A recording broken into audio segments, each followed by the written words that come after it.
እኔ የሚገርመኝ ማለት ነው ትናንት ሀይሚ ጋሼ እና ብሩክ ሶስቱ ሆኖ ሲያወሩ በነበረበት ሰዓት ላይ በጣም እንዳለ ኮሜንቱ ሀይሚን ነው እየረገጠ ያለው።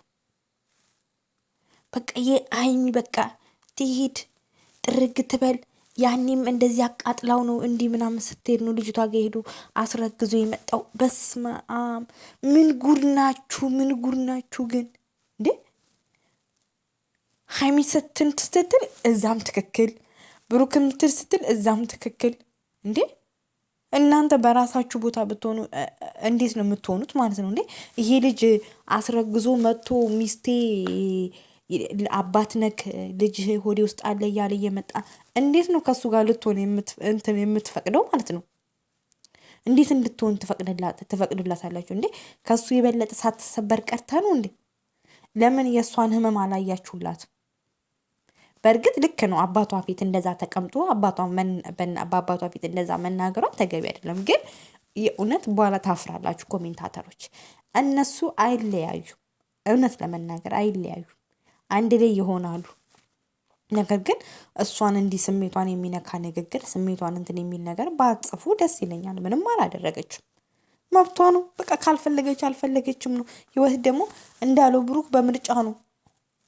አንድ ሰው ፈልጎ ነው አብራችሁ ሲሆን ደስ የሚለው እንጂ ሳይፈልግ እያስገደዳችሁ ሰው ምን ይለኛል ጋሺ ምን ይለኛል ቤት ፋሚሊዎቹ የሄዱ ተከታታይ አለኝ አከሌ ምን ይለኛል ምናምን ተብሎ አይደለም የሚኖረው ፋሚሊ። ይህን እንድታውቁልኝ እዚህ ጋር ነጥብ ያዙ እንዴ። የሆኑት እንዴት እንዳናለችው በቃ በጣም ኮሜንቱ አይዞክ ብሩኬ፣ አይዞክ ብሩኬ፣ በቃ ተዋት ትሂድ፣ አንተ በጣም የዋህ ሰው ነክ። ኦ ማይ ጋድ ኦ ማይ ጋድ ኦ ማይ ጋድ ኤክስኩዝ ሚ። እየሄዳችሁ እንደዚህ ብላችሁ ምጽፉ ሰዎች፣ ቤተሰቦች፣ ፋሚሊዎች እንዴት ናችሁልኝ? ደህና ናችሁ ወይ? እኔ አለሁላችሁ እግዚአብሔር ይመስገን፣ ሁሉ ሰላም፣ ሁሉ መልካም። እኔ በጣም ደህና ነኝ እግዚአብሔር ይመስገን። ቪዲዮ ከተመቻችሁ ላይክ፣ ሰብስክራይብ አድርጉ ምድረ ጨረቃ ፋሚሊዎች። እና ዛሬ ልሰድባችሁ ነበረ ግን አልሰድባችሁም። ቢኮዝ በጣም ወዳችኋለሁ። ታሳዝኑኛላችሁ። ለምን እንደሆነ ታውቃላችሁ? እንትን ብላችሁኛል። ምንድን ነበረ አንዳንድ ጊዜ ተው ካፋችሁ የሚወጣውን ነገር የምትጽፉትን ነገር በልክ አድርጎት ማለት ነው። ለምን እንደሆነ ታውቃላችሁ?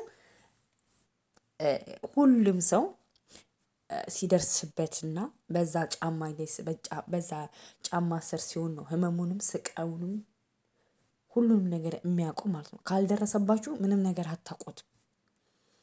ገባችሁ አይደለ? አንደኛ ክብር የሚባል ነገር አለ። ሀይሚ ከምንም በላይ ያስቀደመችው ክብሯን ነው።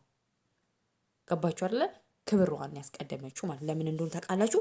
መፋቀሩ ይቅርታው ምናምን ዛሲት እንዳለ ሆኖ ግን መፋቀሩን መፋቀሩ ሳይሆን ሶሪ ክብሯን ያስቀደመችው። ክብር ከምንም በላይ ይበልጣል ማለት ነው። እናንተ እሱ ነው እንዴት አያችሁ? ብሩክ ብዙ ጊዜ ይቅርታ ማለቱ ነው እንዴት አያችሁ? እሷ ለሱ ብላ ያን ነገር እኔ እርጉዝ ነኝ የብሩክ ፍቅረኛ ነኝ ብላ ስትመጣ የልጅ አባቴ ብሩክ አንቺ ፍቅረኛ ነው ስትባል ሀይሚ እራሷ ስታ ሆስፒታል አልገባችም? በዛ ሰዓት ማለች ሀይሚሻ የኔ ቆንጆ እግዚአብሔር ትረፊ ሲላት ነው እንጂ የሆነ ነገር ብትሆን አንድ ነገር ብትሆን ዛሬ ላይ እኮ ስሟን ላናነሳ ሁሉ ልንችል ነበር። ተረስታ ሊሆን ሁሉ ይችል ነበር።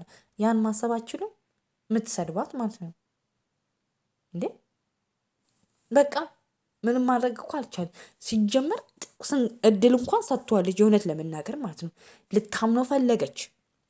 የልጁ አባት ሲመጣ እንኳን የእዩ አባት ፍቅረኛ የድሮ ፍቅረኛዋ እሱ ነው የልጁ አባት እኔ አይደለም ሲባል ልታምነው፣ ከዛ ደግሞ ተመልሶ ልጁ እሷ አይደለም ብሩኬ ነው ብላ ገገመች። እንዴት ትመን ታዲያ? ሁለት መስመር ላይ እየሄደች እንዴት ልታምን ትችላለች? እንዴት በንጹህ ልቧ ልታፈቅር ትችላለች? እንዴት ነው ቅስማ የተሰበረ ሰው እኔ ከብሩ ጋር ተለያየ አይደለም የእውነት እመብርሃንን እነሱ ይታረቃሉ።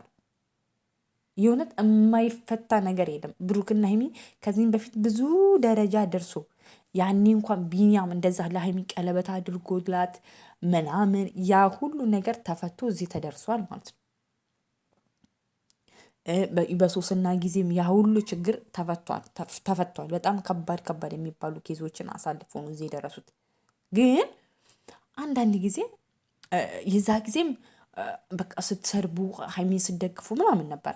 ዛሬ ደግሞ ትናንት ደግሞ ብሩኬን በጣም ሌላ ጊዜ ሀይሚን ትናንት አሁን እንዳለ በስማ ሀይሚ ላይ ነው የወረዳችሁበት። ተዋት በቃ ትሂድ ለአንተ ካላለች በኋላ ይቆጫታል። በኋላ ቆንጨኝ የሚለውን ዘፈን ትዘፍናለች። ተዋት፣ አለምናት። አንተ በጣም የዋህና በጣም ቀን ሰው ስለሆንክ ነው። በቃ እንዴ ሀይሚ ቀን ሰው አይደለችም። በቃ የደበረው አባቷ ጋር ነው። ኢቭን እንኳን አባቷ እንኳን ለልጃቸው አይደለም እንትን ሲያደርጉ ለብሩክ ነበረ ሲያዳሉ የነበረው ማለት ነው። ግን አባቷን እንኳን መጥፎ ቃል አልተናገረችም። በዛ እንደዚህ በቃ እኔ አልፈልግም እንደ ድሮ ከሱ ጋር ልሆን አልችልም ምናምን ያለችው እንጂ አባቷን አልሰደበች ምን አላለች። ምንድነው የዚህን ያህል አካበዳችሁ? በጣም ለአባትሽ ክብር የለሽም እንዴ?